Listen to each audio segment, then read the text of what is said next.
Hello and welcome back to HardReset.Info. In this video I will show you how to set voice notifications on Google Pixel 9a. Let's begin! So first of all we want to go to our Phones app, and then we want to head to the voicemail tab. At the top right corner we have three dots. If we click those we'll be able to click settings, and then we want to head into voicemail in order to enter the voicemail settings.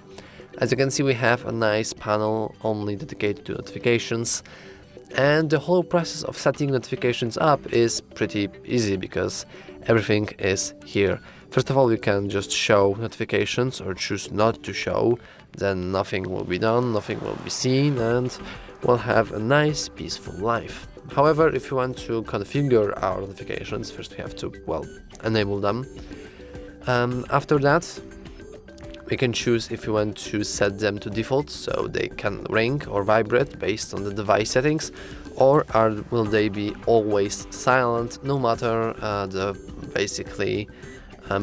mode that your phone is currently in. So as you can see, I have everything else disabled, and even if I wouldn't, when set to silent, I still wouldn't hear anything whenever I would receive a voicemail.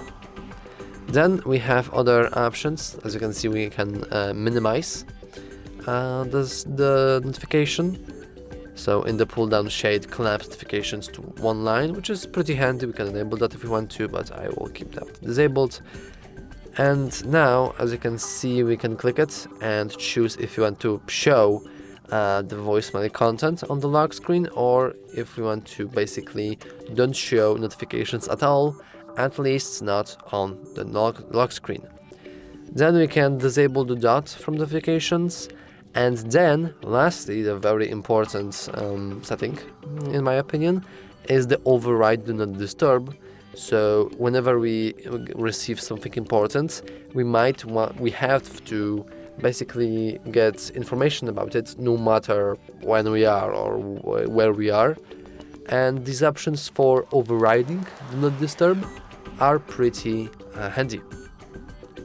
But to be honest, that's about it in the setting of voicemail notifications. If you found this video useful, please remember to like and subscribe. Thanks for watching.